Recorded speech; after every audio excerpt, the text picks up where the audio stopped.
어디서 감히 우리 엄마를 거역해. 이총거사, 남편은 제게 매달 100만 원씩 용돈을 드리고 제 명의의 아파트를 시어머니께 넘기라는 요구를 거절했다는 이유로 명절에 접시로 제 머리를 내리치며 소리쳤습니다.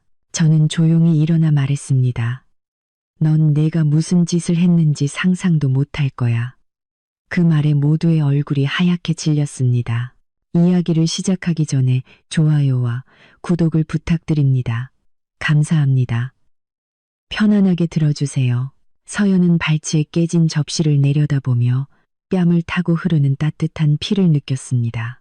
손님들은 손에 술잔을 든 채 얼어붙었습니다. 시어머니 김정숙 여사는 손뼉을 치며 환호성을 질렀습니다. 남편 민주는 벌겋게 일그러진 얼굴로 그녀를 내려다보고 있었습니다. 서연은 그가 낯설게 느껴졌습니다. 오늘 아침까지만 해도 평범한 생일 파티가 될 것이라 생각했습니다. 어제까지만 해도 모든 것이 나아질 거라 희망했습니다. 하지만 지금 그의 생기 없는 눈을 보며 서연은 깨달았습니다. 모든 게 끝났어. 그리고 이제부터 일어날 일들은 내 인생을 영원히 바꿔놓을 거야. 하지만 그녀가 어째서 자신의 아파트 바닥에 얼굴이 깨진 채 마음속에는 강철 같은 평온함을 품고 앉아 있는지 이해하려면 2년 전으로 거슬러 올라가야 합니다. 2년 전 서연은 결혼을 앞둔 행복한 예비 신부였습니다. 그녀는 32살, 약혼자 민주는 34살이었습니다. 두 사람은 시내의 한 고급 레스토랑에서 열린 기업 행사에서 만났습니다. 민주는 협력사의 영업 관리자였고 서연은 대기업의 영업 부서장이었습니다. 첫눈에 그는 서연이 평생 찾아 헤매던 바로 그런 남자처럼 보였습니다. 믿음직하고 차분하고 다정했습니다. 미남은 아니었지만 호감 가는 외모에 부자는 아니었지만 안정적이었습니다. 그는 로맨틱하게 구애했습니다. 만날 때마다 꽃을 선물했고 금요일마다 레스토랑에 갔습니다. 사소한 것까지 신경 썼습니다. 그녀가 빨간 장미가 아닌 흰 장미를 좋아한다는 것을 기억했고 약속 시간에 늦는 것을 싫어한다는 것을 알았습니다. 차 문을 열어주고 코트를 받아주고 집 앞까지 바래다 주었습니다. 서연은 마침 자신을 존중해주지 않던 5년간의 긴 연애를 끝낸 참이었습니다. 전 남자친구는 그녀의 직장에서의 성공을 하찮게 여겼고 그녀의 월급을 공동 지갑처럼 생각했습니다. 그는 자신이 버는 돈은 쥐꼬리만 하면서도 서연에게 경력을 포기하고 아이를 낳으라고 요구했습니다. 그리고 저녁이면 친구들과 차고에서 시간을 보냈습니다. 마침내 그녀가 용기를 내어 떠났을 때 그는 그녀를 붙잡으려 하지도 않았습니다. 그저 어깨를 으쓱하며 말했습니다. 그래 가라. 30 넘은 너를 누가 데려가겠냐. 그 후 서연은 6개월간 마음을 추스르느라 힘들었습니다. 아무 생각도 하지 않으려고 미친 듯이 일했고 심리 상담을 받았으며 다시 사람을 믿는 법을 배웠습니다. 그리고 그때 민준이 나타났습니다. 마치 답답한 지하실에서 빠져나와 신선한 공기를 마시는 것 같았습니다. 그는 그녀의 성공에 감탄했고 그녀가 자랑스럽다고 말했으며 친구들에게 자신의 여자친구가 얼마나 똑똑하고 아름다운지 자랑했습니다. 서연은 마음의 문을 열고 다시 활기를 찾았으며 사랑을 믿게 되었습니다. 그녀에게는 서울 중심가에 방 2개짜리 아파트가 있었습니다. 28살의 월급과 보너스를 한 푼도 남김없이 모아 직접 산 집이었습니다. 쉽지 않은 과정이었습니다. 주 60시간, 때로는 70시간씩 미친 듯이 일했습니다. 휴가도 주말도 없었습니다. 모든 것을 아꼈습니다. 옷은 세일할 때만 샀고 점심은 집에서 도시락을 싸왔으며 택시는 절대 타지 않았습니다. 매달 월급의 절반을 저축했습니다. 부모님이 할 수 있는 만큼 도와주셨지만 대부분의 돈은 그녀 스스로 모았습니다. 15년 만기 주택담보대출을 받았지만 7년 만에 모두 갚았습니다. 매번 중도 상환을 할 때마다 작은 승리를 맛보는 기분이었습니다. 28살의 마지막 대출금을 갚고 오직 그녀의 이름만 적힌 등기부등본을 받았을 때 서연은 기쁨의 눈물을 흘렸습니다. 아파트는 빚도 아무런 제약도 없는 온전한 그녀의 것이었습니다. 그곳은 그녀의 요새였고 그녀의 독립이었으며 인생의 가장 큰 성취였습니다. 아파트의 모든 평방미터에는 그녀의 땀과 노력이 배어 있었습니다. 인테리어 업자를 부를 돈이 없어 새벽 3시까지 직접 벽지를 붙이던 것을 기억했습니다. 중고로 가구를 사서 수리하고 다시 칠하고 발코니에 꽃을 심던 기억도 생생했습니다. 그곳은 그녀가 안전함을 느끼는 그녀만의 세상이었습니다. 민주는 변두리의 원룸 월세방에 살고 있었습니다. 자기 집을 사기 위해 돈을 모으고 있지만 아직은 어렵다고 말했습니다. 월급은 보통 수준인데 지출이 많다는 것이었습니다. 월세로 매달 50만 원을 내고 나면 생활비가 얼마 남지 않았습니다. 서연은 그것을 대수롭지 않게 여겼습니다. 사랑은 집 크기로 재는 것이 아니니까요. 그녀 자신도 그 길을 걸어왔기에 한국에서 돈을 모으는 것이 얼마나 힘든 일인지 잘 알았습니다. 서연이 민준을 좋아한 것은 돈 때문이 아니었습니다. 그는 친절하고 세심하고 이해심이 많았습니다. 적어도 그녀는 그렇게 생각했습니다. 8개월간의 연애 끝에 그가 청혼했을 때 서연은 망설임 없이 승낙했습니다. 두 사람은 처음 만났던 바로 그 레스토랑에 앉아 있었습니다. 민주는 홀 한가운데서 무릎을 꿇고 반지 상자를 꺼냈습니다. 다이아몬드가 박히지 않은 소박한 반지였지만 서연에게는 상관없었습니다. 그녀는 네라고 대답하며 행복의 눈물을 흘렸습니다. 드디어 그녀에게도 진정한 가족이 생기는 것이었습니다. 드디어 그녀도 혼자가 아니게 되었습니다. 성대한 결혼식 없이 조촐하게 혼인신고만 하기로 했습니다. 둘 다 수백 명의 하객을 불러 몇 시간씩 피로연을 할 나이는 아니었습니다. 그럴 돈도 없었고요. 그 돈은 제주도 신혼여행을 위해 모으기로 했습니다. 양가 부모님과 친구 몇 명만 초대했습니다. 서연은 평범한 가게에서 산 단순한 흰색 원피스를 입었고 민주는 출근할 때 입던 양복을 입었습니다. 모든 것이 소박했지만 진심이 담겨 있었습니다. 첫 번째 불안의 신호는 결혼식 전에 나타났습니다. 혼인신고 2주 전, 두 사람은 서연의 아파트 부엌에 앉아 생활 문제를 의논하고 있었습니다. 공과금은 누가 낼지, 식비는 누가 부담할지, 집안일은 어떻게 나눌지 같은 것들이었습니다. 그때 민준이 무심코 말을 꺼냈습니다.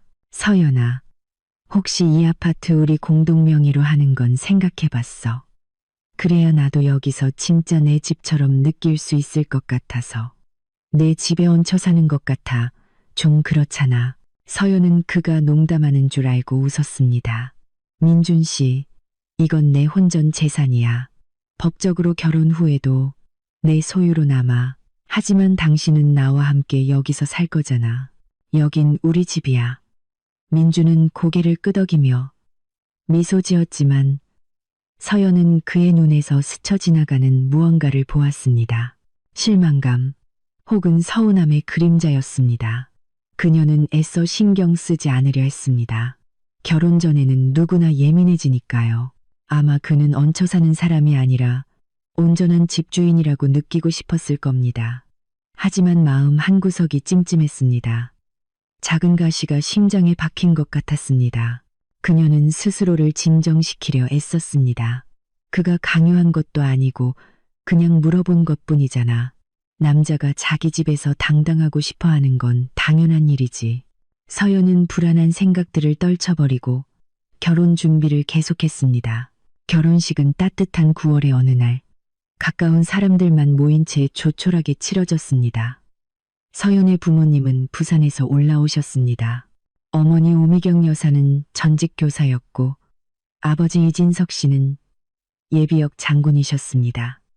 아버지는 평생을 군에 몸담았고 육군 소장으로 퇴역하셨습니다. 키가 크고 다부진 체격의 군인 특유의 고든 자세를 하고 계셨습니다. 그는 언제나 서연에게 믿음과 힘의 상징이었습니다. 바로 아버지가 그녀에게 절대 포기하지 말고 자신의 경계를 지키라고 가르치셨습니다. 민준의 어머니 김정숙 여사는 친구 영미 씨와 함께 결혼식에 왔습니다. 민준의 아버지는 5년 전 심장마비로 돌아가셨고 그 후로 김 여사는 도시 외곽의 작은 아파트에서 혼자 살고 있었습니다. 그녀의 나이는 60세였습니다. 적은 연금 50만 원을 받았고 일주일에 3번 쇼핑센터에서 청소 아르바이트를 해 70만 원 정도를 더 벌었습니다. 생활하기에 빠듯하지는 않았습니다. 하지만 그녀가 입버릇처럼 말했듯 겨우 입에 풀칠만 할 정도였습니다. 처음 만났을 때 김 여사는 서연에게 평범한 노부인처럼 보였습니다. 인생에 대해 조금 불평하고 약간 참견하기 좋아하지만 대체로 무해해 보였습니다. 결혼식 내내 그녀는 푸념을 늘어놓았습니다. 혼자 사는 게 너무 힘들어 우리 민준이가 이렇게 다정한 아내를 만나서 정말 다행이야. 그녀는 잊지도 않은 눈물을 손수건으로 닦으며 서연을 이상하고 평가하는 듯한 미소로 바라보았습니다. 서연은 그때 그저 미소로 답했습니다. 시어머니가 다정한이라는 단어에 어떤 의미를 담고 있는지 전혀 눈치채지 못했습니다. 그녀는 김 여사가 단순히 아들을 위해 기뻐하고 며느리에게서 친구나 동지를 얻었다고 생각했습니다. 서연은 시어머니에게 잘하고 자주 찾아뵙고 도와드리겠다고 다짐했습니다. 결국 그 여자에게는 민준이 말고는 아무도 없으니까요. 카페에서 조촐한 식사를 마친 후 신혼부부는 일주일간 제주도로 떠났습니다. 그것이 그들의 신혼여행이었습니다. 두 사람은 해변에 누워 있었고 바다에서 수영했으며 호텔방에서 밤새 서로를 사랑했습니다. 민주는 부드럽고 다정했습니다. 서연은 행복했습니다. 드디어 그녀에게도 가족이 생긴 것이었습니다. 드디어 혼자가 아니었습니다. 결혼 후 첫 3개월은 정말 꿀 같았습니다. 민주는 신혼여행에서 돌아오자마자 그녀의 집으로 이사했습니다. 그는 옷, 신발, 노트북, 책 몇 권이 든 가방 2개만 들고 왔습니다. 나머지 짐은 월세방에 있었는데 그는 서둘러 그 방을 정리했습니다. 이렇게 좋은 우리 집이 있는데 뭐하러 월세를 내? 그는 서연의 정수리에 입을 맞추며 말했습니다. 그들은 모든 신혼부부처럼 살림을 꾸렸습니다. 새 침구를 사고 액자에 함께 찍은 사진을 넣어 걸고 예쁜 커튼을 골랐습니다. 민준이 가구 배치를 조금 바꾸자고 제안했고 서연은 동의했습니다. 그들은 소파를 옮기고 안락의자 위치를 바꾸고 스탠드를 어디에 두는 것이 좋을지 옥신각신했습니다. 토요일 저녁에는 담요를 뒤집어 쓰고 영화를 보았습니다. 일요일에는 공원에 산책하러 가서 오리에게 먹이를 주고 작은 카페에서 커피를 마셨습니다. 서연은 계속해서 바쁘게 일했습니다. 부서장이라는 직책은 특히 그들의 경쟁이 치열한 분야에서는 게으름을 용납하지 않았습니다. 그녀는 아침 8시에 집을 나서서 저녁 7시, 때로는 9시에 돌아왔습니다.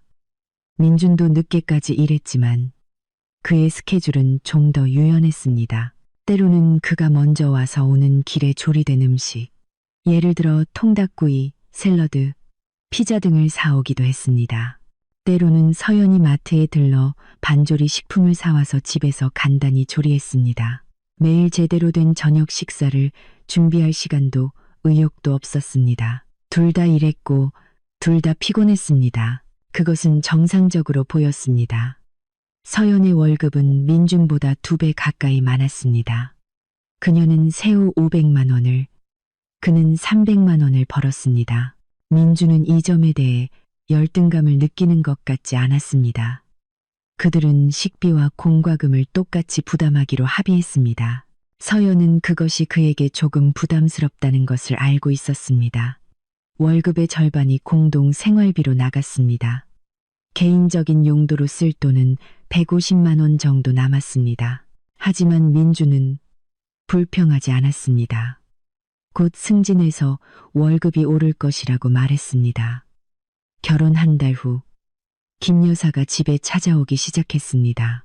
처음에는 일주일에 한 번, 토요일에 왔습니다. 민주는 기뻐하며 어머니를 껴안고 소파에 앉히고 차를 끓여주었습니다. 서연도 손님을 환대하려 애썼습니다.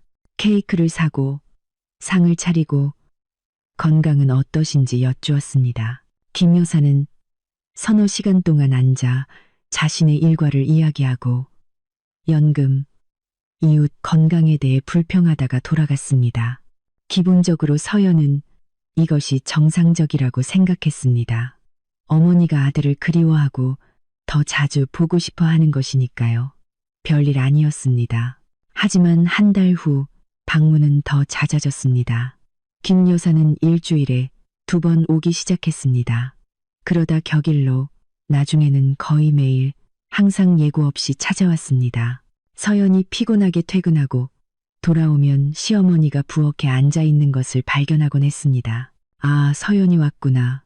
김 여사는 찻잔에서 눈을 떼지 않은 채 말했습니다. 우리 민준이 국 좀 끓여주려고 왔어. 내가 제대로 된 밥을 안 해주잖아. 처음에는 서연도 참았습니다. 신혼 초부터 갈등을 일으키고 싶지 않았습니다.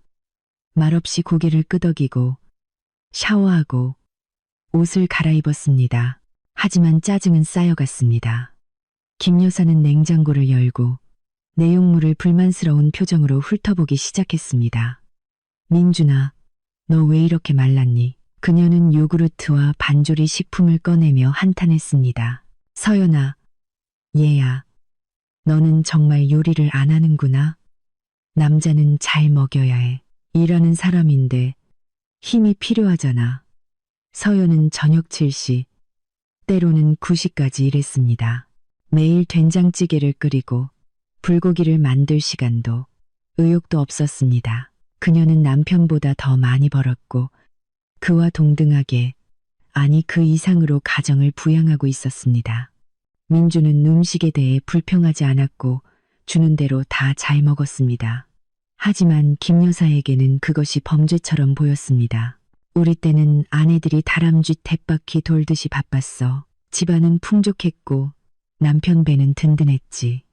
그녀는 서연의 소파에 앉아 서연의 찻잔으로 차를 마시며 훈계하듯 말했습니다. 그런데 너, 서연이는 완전 커리어 우먼이야. 가정이 최우선이 되어야지. 민주는 사온 샐러드를 씹으며 아무 말도 하지 않았습니다. 서연은 이를 악물고 역시 침묵했습니다. 그녀는 싸우고 싶지 않았습니다. 이것이 일시적인 것이기를. 김 여사가 진정하고 아들이 결혼해서 자신의 삶을 꾸려간다는 사실에 익숙해지기를 바랐습니다. 하지만 시어머니는 다르게 생각하는 것 같았습니다. 그러다 돈에 대한 암시가 시작되었습니다. 처음에는 소심하고 거의 눈에 띄지 않게 아이고 약이 또 떨어졌네. 연금은 다음 주에나 나오는데. 김 여사는 한숨을 쉬며 가방에서 빈 약 봉투를 꺼냈습니다. 우리 아들, 엄마 좀 도와줄 수 없겠니? 약값으로 5만 원이 필요해. 민주는 물론 도와주었습니다. 지갑을 꺼내 돈을 세어주었습니다. 5만 원, 10만 원, 15만 원. 서연은 반대하지 않았습니다. 그의 어머니니까요. 그가 어머니를 부양할 권리가 있습니다. 김 여사의 연금은 정말 적었고 60세의 나이에 건강이 아주 좋지는 않았습니다. 부모님을 돕는 것은 당연한 일입니다. 하지만 액수는 점점 커졌습니다. 3개월 후 김 여사는 이미 대놓고 말했습니다. 민준아, 급하게 20만 원이 필요해. 수도관이 터져서 수리공을 불러야 해. 그 후에는 새 겨울 코트를 사야 한다며. 20만 원, 낡은 것이 다 해졌다면서. 그 다음에는 낡은 TV가 고장 났다며 15만 원. 그 다음에는 부츠값으로 10만 원. 민주는 빚을 지기 시작했습니다. 그의 월급은 300만 원이었습니다. 절반은 공동 생활비로 냈습니다. 남은 150만 원에서 휴대폰 요금, 교통비, 점심값을 내고 옷도 사야 했는데 어머니에게 20, 30만 원이 더 나갔습니다. 그는 동료들에게 돈을 빌리고 소액 대출을 받기 시작했습니다. 결혼 4개월 후 어느 날 저녁, 민주는 서연이 노트북으로 분기 보고서를 마무리하고 있을 때 다가왔습니다. 서연아, 30만 원만 빌려줄 수 있을까? 엄마 약 사드리기로 했는데 지금 돈이 하나도 없어. 월급은 다음 주에나 들어오는데. 서연은 화면에서 눈을 떼고 남편을 바라보았습니다. 민준 씨, 당신 매달 월급의 거의 절반을 어머님께 드리는 거 알아? 이게 정상이야. 우리 엄마잖아. 힘드시다고. 민주는 시선을 피하며 대답했습니다. 어머님은 연금도 받으시고 일주일에 3번 아르바이트도 하시잖아. 당신이 그랬잖아. 생활비는 충분하다고. 그래서 뭐, 내가 엄마를 버려야 해? 아버지는 돌아가셨고, 나 말고는 아무도 없단 말이야. 버리라는 게 아니야. 매달 30만 원은 너무 큰 돈이라는 거지. 당신은 그것 때문에 빚까지 지고 있잖아. 그래서 빌려줄 거야. 안 빌려줄 거야. 민주는 턱을 굳혔습니다. 서연은 한숨을 쉬었습니다. 갈등을 원치 않았기에 30만 원을 주었습니다. 그 다음 달에도 30만 원, 또 그 다음 달에는 20만 원을 주었습니다. 그녀는 이것이 잘못되었다는 것을 알았지만 어떻게 멈춰야 할지 몰랐습니다. 민주는 점점 신경질적으로 변하고 짜증을 내고 문을 쾅 닫았습니다. 서연은 그들의 관계가 나빠지고 있음을 느꼈지만 어떻게 해야 할지 몰랐습니다. 김 여사는 점점 더 자주 찾아왔습니다.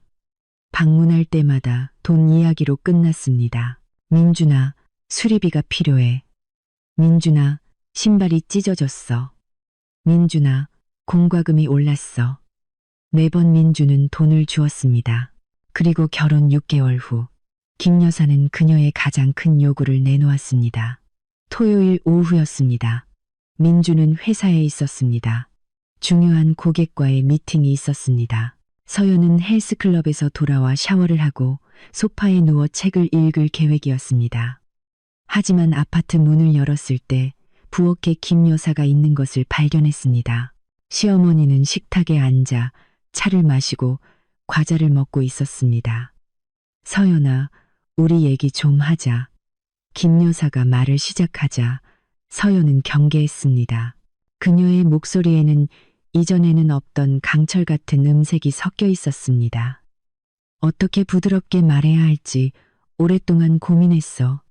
하지만 단도직입적으로 말할게. 너는 내 아들과 결혼했어. 그 말은 즉, 너도 우리 가족의 일원이라는 뜻이야. 그리고 우리 가족은 서로 돕는 게 당연해. 서연은 말없이 맞은편에 앉았습니다. 심장이 불안하게 뛰었습니다. 뭔가 불쾌한 일이 일어날 것 같은 예감이 들었습니다. 나 혼자 사는 게 힘들어.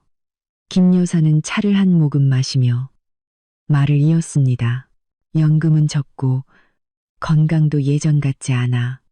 민준이가 도와주지만 걔 월급으로는 부족해. 그런데 너는 수입이 좋잖아. 넌 500만 원 넘게 벌잖아. 어머님, 이해는 하지만 나는 네가 매달 나에게 100만 원씩 보내줬으면 좋겠어. 김 여사는 말을 잘랐습니다. 민준이는 이미 동의했어. 그게 공평하다고 생각한대. 서연은 깜짝 놀랐습니다. 100만 원이라니. 그것은 세금을 제하고 나면 그녀 월급의 상당 부분이었습니다.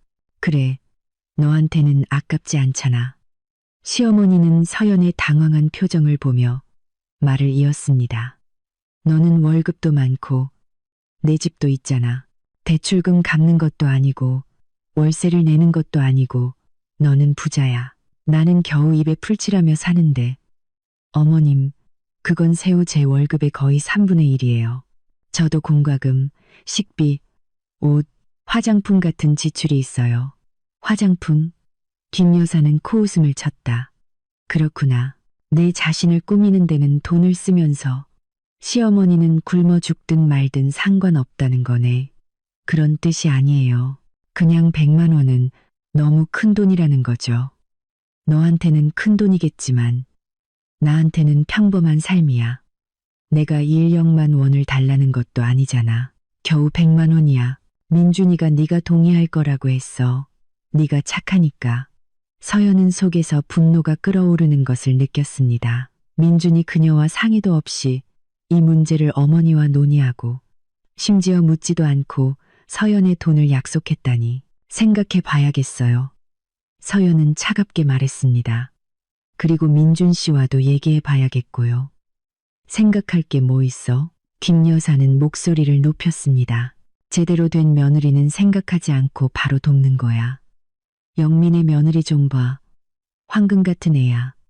시어머니를 위해 모든 걸 다해. 돈도 보내주고 선물도 사주고 휴가도 같이 가. 그런데 너는. 그녀는 말을 멈추고 의미심장하게 입술을 오므렸습니다. 서연은 일어섰습니다. 어머님 저 좀 쉬어야겠어요. 이 이야기는 그만하죠. 시어머니는 불쾌한 듯 문을 쾅 닫고 떠났습니다. 서연은 혼자 부엌에 남았습니다. 손이 떨렸습니다. 속에서는 분노가 들끓었습니다. 매달 100만 원. 이건 말도 안 되는 소리였습니다. 김 여사는 연금도 있고 아르바이트도 했습니다. 생활비는 충분했습니다. 왜 100만 원이 더 필요한 걸까요? 저녁에 민준이 퇴근했습니다. 서연은 그가 옷을 갈아입을 틈도 주지 않고 질문을 퍼부었습니다. 민준 씨, 오늘 어머님이 오셨어. 나한테 매달 100만 원씩 보내라고 요구하셨어. 알고 있었어? 민준은 죄 지은 듯 두 손을 들었습니다. 엄마가 부탁하셔서. 내가 너랑 얘기해보겠다고 했지. 네가 반대하지 않을 줄 알았어. 매달 100만 원씩 드리는 걸 반대하지 않을 거라고? 민준 씨, 제정신이야? 서연아, 너는 돈 있잖아. 아깝지 않잖아. 아깝고 안 아깝고의 문제가 아니야. 이건 엄청나게 큰 돈이야. 엄마는 힘들어. 혼자시잖아. 어떻게 사시는지 너도 봤잖아. 민준 씨, 어머님은 연금도 받으시고 아르바이트도 하셔. 당신도 계속 돈을 들이고 있잖아. 왜 100만 원이 더 필요한 건데? 엄마가 평범하게 살 수 있도록. 여행도 다니시고 예쁜 옷도 사 입으시게. 평생 나 때문에 고생하셨잖아. 나 키우려고 3가지 일을 하셨어. 자신을 위해서는 아무것도 안 하셨고 이제 내가 엄마를 돌봐드릴 차례야. 서연은 남편을 바라보며 그가 낯설게 느껴졌습니다.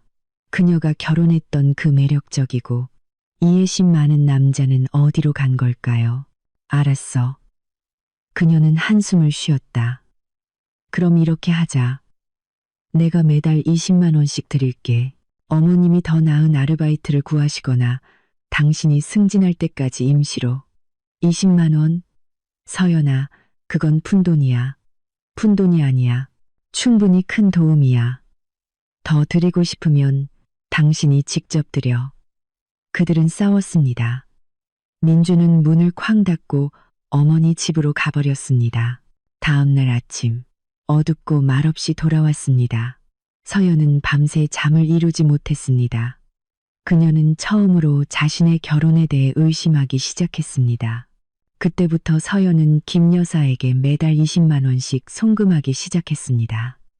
시어머니는 시큰둥한 표정으로 돈을 받았고 매번 그것이 부족하다는 암시를 했습니다.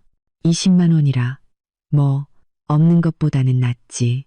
그녀는 모욕당한 여왕 같은 태도로 말했습니다. 민주는 침울하게 침묵했습니다.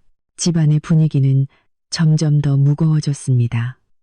그들은 거의 대화하지 않았습니다. 저녁이면 각자 자기 구석에 앉아 있었습니다. 서연은 노트북을, 민주는 휴대폰을 들고 잠자리는 사라졌습니다. 아침에 하던 키스도 멈췄습니다. 그들은 한 지붕 아래 사는 낯선 사람들이 되었습니다. 그러다 예고 없는 방문이 시작되었습니다. 김 여사는 밤낮을 가리지 않고 나타났습니다. 그녀는 아파트 공동 현관키를 가지고 있었습니다. 민준이 서연 몰래 복사해 준 것이었습니다. 서연이 퇴근하고 돌아오면 시어머니가 부엌에서 냉장고를 뒤지고 있는 것을 발견하곤 했습니다. 서연이 왔구나. 김 여사는 눈도 들지 않고 말했습니다. 너희들 뭘 먹나 좀 보고 있었어. 온통 반조리 식품뿐이네. 민준이는 이런 거 먹다가 곧 병나겠다. 혹은 침실에 들어가 옷장을 뒤졌습니다. 세상에 옷이 이렇게나 많아. 그런데 민준이는 낡은 셔츠만 입고 다니고 부끄럽지도 않니? 서연은 분개했지만 민주는 매번 어머니 편을 들었습니다. 우리 엄마잖아. 그래도 돼. 너무 쌀쌀맞게 굴지 마. 그냥 우리를 걱정해서 그러시는 거야. 어느 날 서연이 집에 돌아와 보니 김 여사가 거실 가구를 옮겨 놓은 것을 발견했습니다. 소파는 다른 벽 쪽으로 가 있었고 안락의자는 창가로 옮겨져 있었으며 카펫은 말아서 구석에 치워져 있었습니다. 이렇게 하니까 더 아늑하네. 서연이 문 앞에서 넋을 잃고 서 있자 시어머니가 선언했습니다. 내가 더 잘 알지. 내가 나이도 더 많고 안목도 있잖아. 어머님 여기는 제 아파트예요. 서연이 폭발했다. 우리 아파트지. 시어머니가 차갑게 정정했다. 민준이가 여기 살잖아. 그럼 우리 아파트인 거야. 아니면 내 아들이 여기서 남이라는 말을 하고 싶은 거니? 민주는 또다시 그녀의 편을 들었습니다. 가구 때문에 왜 그렇게 화를 내? 괜찮아 보이는데. 서연은 자신의 집에서 이방인이 된 기분이 들기 시작했습니다. 그리고 결혼 1년 후 김 여사는 그녀의 가장 큰 요구를 내놓았습니다. 평범한 수요일 저녁이었습니다. 서연은 지쳐서 퇴근했습니다. 하루 종일 까다로운 고객과 협상을 벌였습니다. 민주는 소파에 앉아 축구를 보고 있었습니다. 부엌에는 김 여사와 그녀의 친구 영미 씨가 있었습니다. 두 사람은 식탁에 앉아 차를 마시며 과자를 먹고 있었습니다. 서연아, 앉아봐. 김 여사가 명령했습니다. 우리 중요한 문제를 해결해야 해. 서연은 앉았습니다. 뭔가 심각한 일이 벌어질 것 같은 예감이 들었습니다. 내가 오랫동안 참았는데 더는 못 참겠어. 시어머니가 엄숙하게 말을 시작했습니다. 너는 중심가에 있는 호화로운 아파트에 살고 나는 엘리베이터도 없는 낡은 아파트 변두리 원룸에 살아. 이건 불공평해. 서연은 말없이 다음 말을 기다리며 식탁 아래에서 주먹을 꽉 쥐었습니다. 나는 내가 이 아파트를 내 명의로 아니면 민준이 명의로 넘겨줬으면 좋겠어. 누구든 상관없어. 중요한 건 이 집이 공식적으로 너 혼자가 아니라 우리 가족의 소유가 되는 거야. 서연은 속이 차갑게 식는 것을 느꼈습니다. 어머님, 제정신이세요? 이건 제 혼전 재산이에요. 그래서 뭐, 민준이는 내 남편이잖아. 아내의 모든 것은 남편의 것이야. 그게 당연한 거야. 영미 씨가 고개를 끄덕였습니다. 맞는 말이야. 우리 며느리는 바로 남편 명의로 다 넘겨줬어. 똑똑한 애지. 가족은 하나라는 걸 아는 거야. 서연은 민준을 바라보았습니다. 그는 거실에 부엌을 등지고 앉아 있었지만 그녀는 그가 모든 것을 듣고 있다는 것을 알았습니다. 민준 씨, 이거 듣고 있어. 무슨 말이라도 해봐. 민준은 머뭇거리며 돌아보더니 중얼거렸습니다. 엄마가 자신을 위해 달라는 게 아니잖아. 우리를 위한 거지. 우리 미래를 위해서. 무슨 미래? 이건 내 아파트야. 우리가 결혼하기 전에 내 돈으로 산 거라고. 하지만 우린 이제 가족이잖아. 김 여사가 분개했다. 아니면 내 아들을 못 믿겠다는 거야? 신뢰의 문제가 아니에요. 이건 제 재산이고 명의를 넘길 생각은 없어요. 아하. 영미 씨가 악의적으로 비웃었다. 그럼 못 믿는 거네. 뺏길까봐. 무서운 거구나. 뺏기다니요. 누가 뺏는다는 거예요? 말도 안 돼요. 김 여사는 일어섰습니다. 그녀의 얼굴이 붉어졌습니다. 말도 안 된다고? 이 배은망덕한 이기주의자 같으니. 내 아들이 너랑 결혼해서 같이 사는데 넌 그에게 자기 공간 하나 안 주는구나. 그는 이 아파트에 공짜로 살고 있어요. 제가 모든 걸 다 내고 있다고요. 그럼 그 사람 명의로 넘겨줘. 사랑한다면 넘겨줘. 서연은 속에서 무언가 끓어오르면서 동시에 차가워지는 것을 느꼈습니다. 이 여자는 포기하지 않을 것이다. 마지막까지 압박할 것이다. 아니요. 서연은 단호하게 말했다. 민준 씨나 어머님 명의로 아파트를 넘기지 않을 거예요. 이 이야기는 끝났습니다. 민준아, 김 여사가 소리쳤다. 내 엄마한테 어떻게 말하는지 들었어? 이걸 그냥 참고 있을 거야? 민준은 머뭇거리며 소파에서 일어나 부엌으로 다가왔습니다. 서연아, 정말 다시 생각해보면 안 될까? 최소한 지분이라도, 절반이라도 내 명의로 해주면 안 돼? 아니요, 지분도, 아파트도 안 돼요. 이건 제 소유이고, 그게 끝이에요. 영미와 김 여사는 서로를 쳐다보았습니다. 그들의 눈에는 서연을 불안하게 만드는 차가운 빛이 서려 있었습니다. 좋아. 시어머니가 이를 갈며 말했다. 누가 이기나 한번 보자. 그들은 문을 쾅 닫고 떠났습니다. 민주는 남아서 침묵하며 외면했습니다. 서연은 무거운 마음으로 잠자리에 들었습니다. 뭔가 일어날 것 같았습니다. 온몸으로 그것을 느꼈습니다. 다음 날 서연은 퇴근하고 돌아와 식탁 위에 놓인 봉투를 발견했습니다. 안에는 서류가 들어 있었습니다. 그녀는 서류를 펼쳐보고는 경악했습니다. 그것은 그녀의 아파트 처분 권한에 대한 위임장이었습니다. 그녀의 서명이 되어 있었습니다. 하지만 서연은 이 위임장에 서명한 적이 없었습니다. 위조된 것이었습니다. 그녀는 온몸이 차갑게 식었습니다. 민주는 거실에 앉아 아무 일도 없었다는 듯 TV를 보고 있었습니다. 민준 씨, 이게 뭐야? 서연은 위임장을 들고 거실로 들어갔다. 아, 그 위임장. 엄마가 만들어 오라고 하셔서. 내 서명을 위조한 거야. 네가 반대하지 않을 줄 알았어. 반대해. 절대적으로 반대한다고. 이건 불법이야. 사문서 위조라고. 범죄야. 소리 지르지 마. 엄마는 다 잘 되라고 하신 거야. 서연은 위임장을 갈기갈기 찢었습니다. 손이 분노로 떨렸습니다. 만약 이런 일이 또 생기면 경찰에 갈 거야. 알겠어? 민주는 침묵했습니다. 그의 눈에 어둡고 사악한 무언가가 스쳐 지나갔습니다. 서연은 깨달았습니다. 그녀에게 큰 문제가 생겼습니다. 아주 큰 문제였고 이제 막 시작일 뿐이었습니다. 위조 위임장 사건 이후 서연은 며칠 밤을 잠 못 이루었습니다. 그녀는 태평하게 코를 골며 자는 남편 옆에 누워 그가 범죄, 즉 서류 위조까지 할 수 있는 사람이라는 사실을 생각했습니다. 무엇 때문에, 아파트 때문에, 어머니 때문에 그녀가 사랑했고 믿음직하고 정직하다고 생각했던 민준이 그녀의 서명을 위조할 수 있는 사람이었던 것입니다. 아침에 민준이 출근하자 서연은 인터넷에서 가사 전문 변호사를 검색했습니다. 사무실 근처에 평이 좋은 법률사무소를 찾아 점심시간에 상담 예약을 잡았습니다.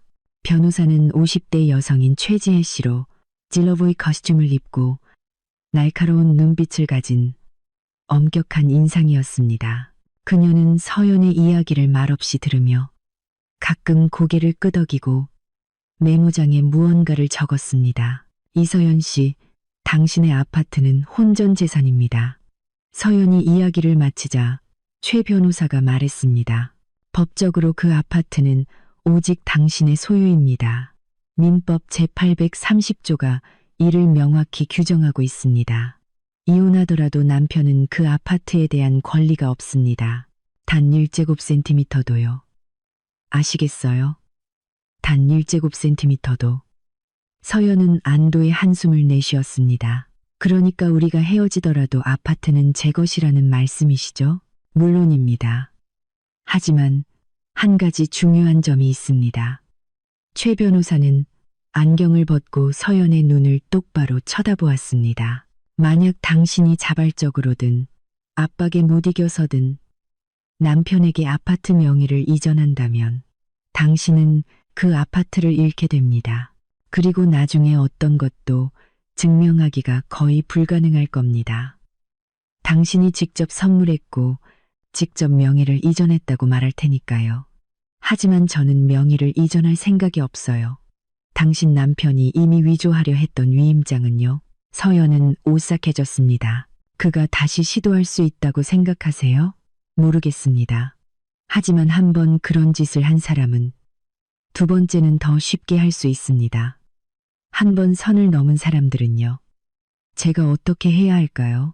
압박에 굴하지 말고 단호하게 버티고 모든 것을 기록하세요.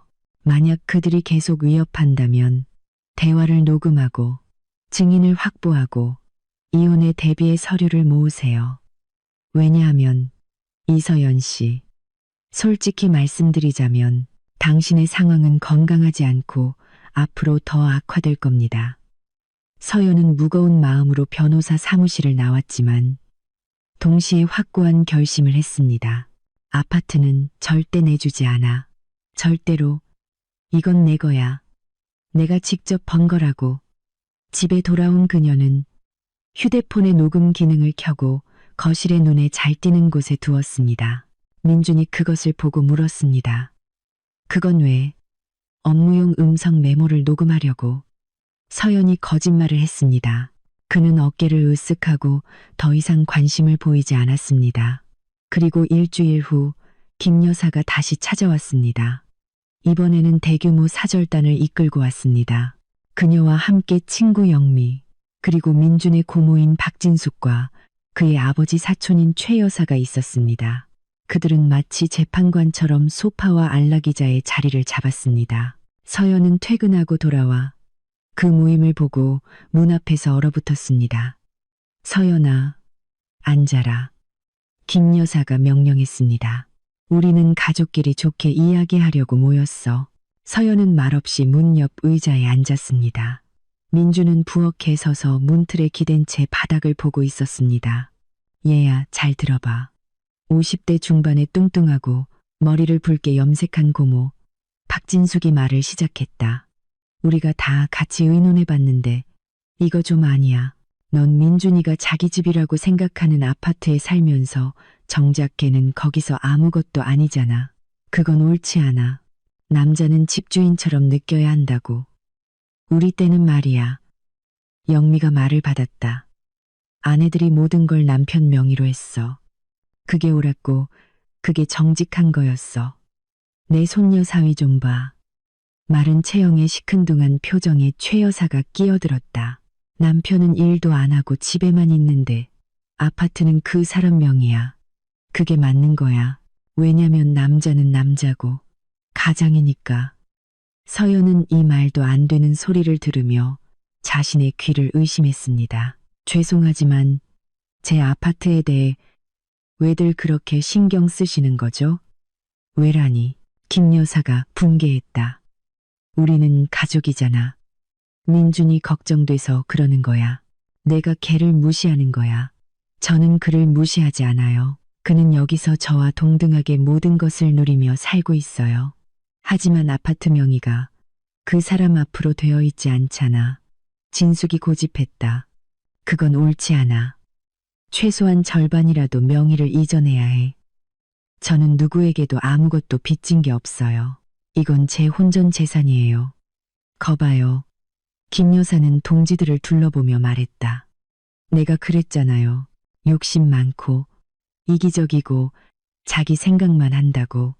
내가 우리 가문을 망신시키는 거야. 최 여사가 덧붙였다. 민준이 아내가 남편을 존중하지 않는다고 벌써 소문이 다 났어. 누가 그런 말을 해요? 모든 친척, 아는 사람들이다. 우리가 가만히 있을 것 같아. 우리는 내가 아파트를 안 내놓고 시어머니를 괴롭히는 진실을 말하고 다니는 거야. 서연은 일어섰다. 됐어요. 이야기는 끝났어요. 제 아파트에서 나가주세요. 우리 아파트에서. 김 여사가 소리쳤다. 민준이가 여기 살잖아. 나가요. 서연이 문을 활짝 열었다. 당장요. 아니면 경찰을 부를 거예요. 여자들은 웅성거리기 시작했지만 마지못해 일어서기 시작했다.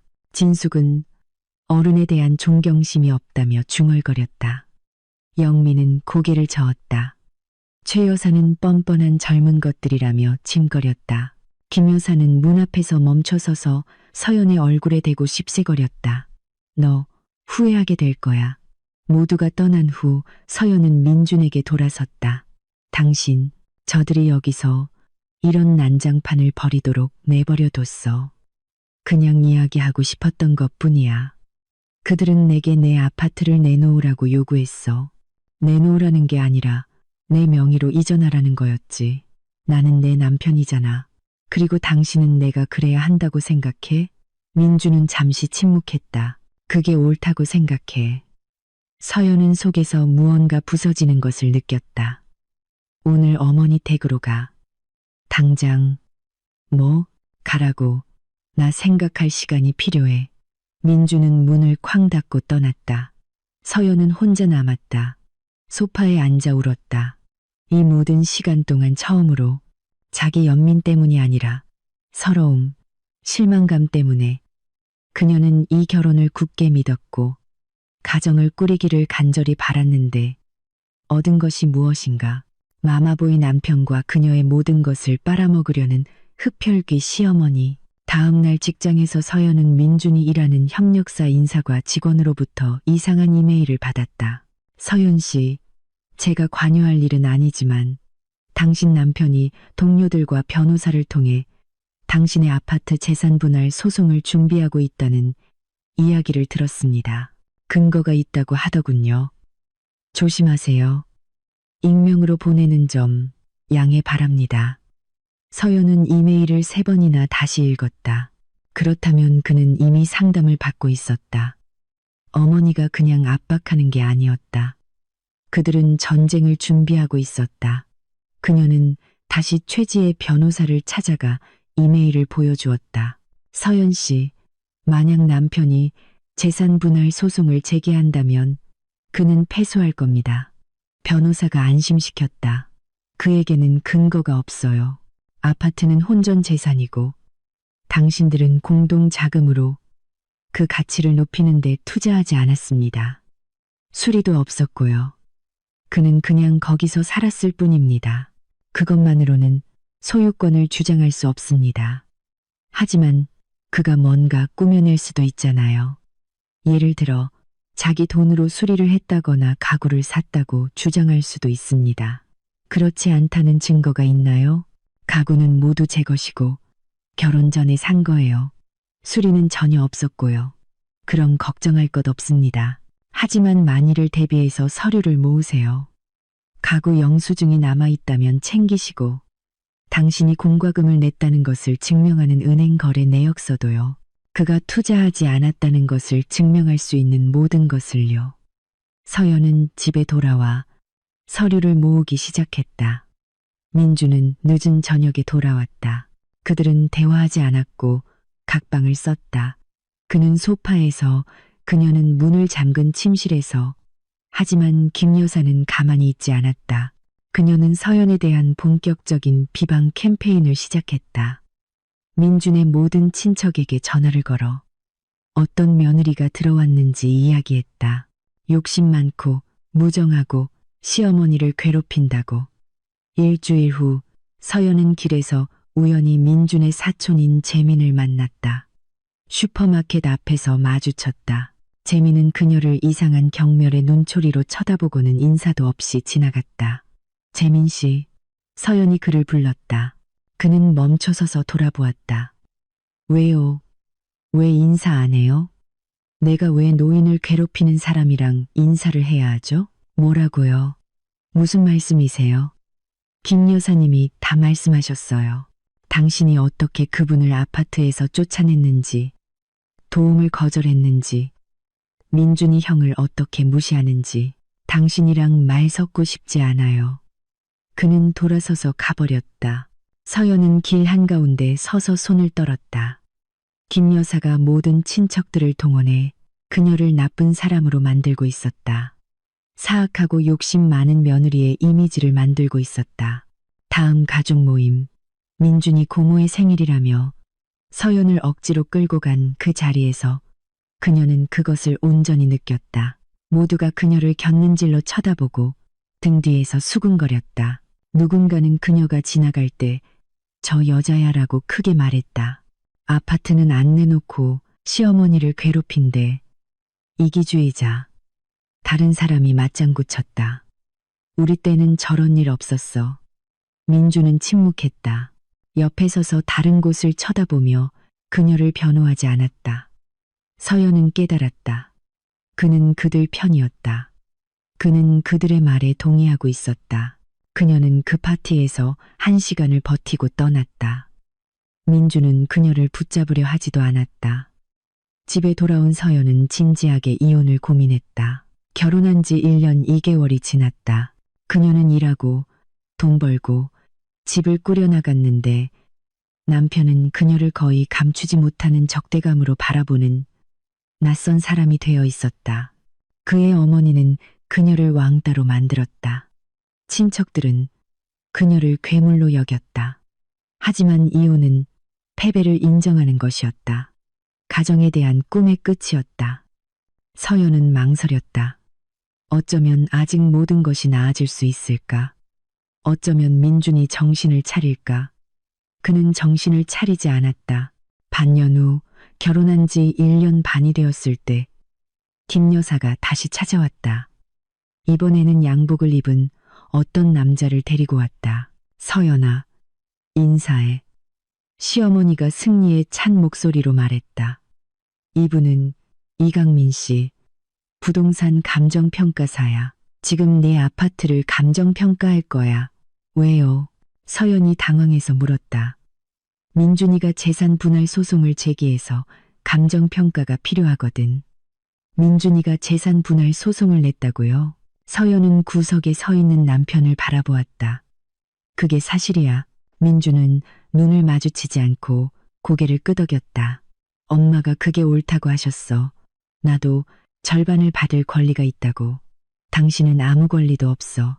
이건 내 혼전 재산이야. 법정에서 가려지겠지. 김 여사가 차갑게 말했다. 그동안 감정평가사님은 자기 일을 하실 거고 아무도 아무것도 평가하지 않을 거예요. 서연이 문을 활짝 열었다. 두 분 다 여기서 나가세요. 당장요. 감정평가사는 겁에 질려 뒷걸음질 치다 문 밖으로 뛰쳐나갔다. 김 여사는 문턱에 멈춰섰다. 우리 가족과 엮인 걸 후회하게 될 거야. 민준이는 자기 몫을 찾을 거니까. 그 사람 몫은 아무것도 없어요. 두고 보자고. 서연은 다시 최지의 변호사를 찾아갔다. 그녀는 이야기를 듣고 고개를 저었다. 소송하게 두세요. 그들은 패소할 겁니다. 하지만 불쾌한 과정이 될 거예요. 소송, 신경전, 시간 낭비. 감당할 준비가 되셨나요? 제게 선택권이 있나요? 서연 씨, 제가 여자 대 여자로 말씀드릴게요. 늦기 전에 이혼하세요. 이 결혼은 유독하고 당신을 파괴하고 있어요. 하지만 저는 그를 사랑해요. 서연은 이 말을 하면서 그것이 더 이상 진실이 아니라는 것을 깨달았다. 그녀는 민준이 변해버린 그 사람을 사랑하지 않았다. 그녀는 처음에 그가 어땠는지에 대한 기억을 사랑하고 있었다. 사랑은 폭력과 조종을 견디는 이유가 될 수 없어요. 잘 생각해 보세요. 서연은 집에 돌아와 오랫동안 부엌에 앉아 있었다. 민주는 평소처럼 어머니 댁에 가 있었다.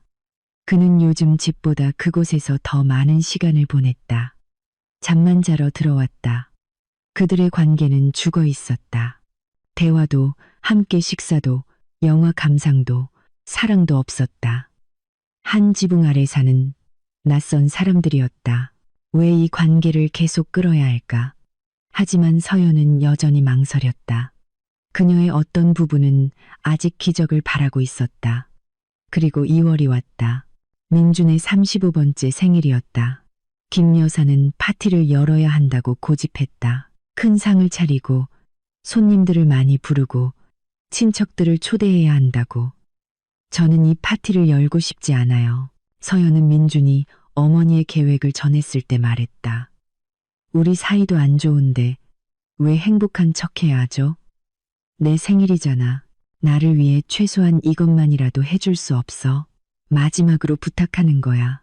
그의 목소리에 너무나 큰 슬픔이 담겨 있어 서연의 마음이 흔들렸다. 어쩌면 이것이 기회일까? 어쩌면 파티에서 제대로 대화하고 좋았던 기억을 떠올리며 화해할 수 있을까? 알았어요.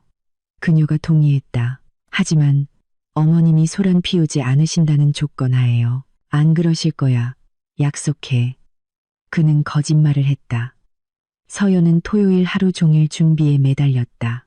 20만 원어치 장을 보고 전체 요리를 만들고 연어를 썰고 카나페를 만들고 고기를 굽고 거실에 큰 상을 차렸다.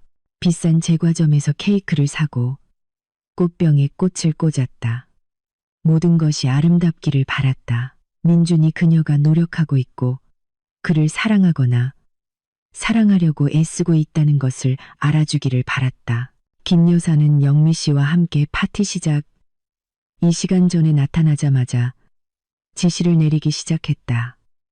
이건 잘못 놨잖아. 꽃병 옮겨. 저건 치워.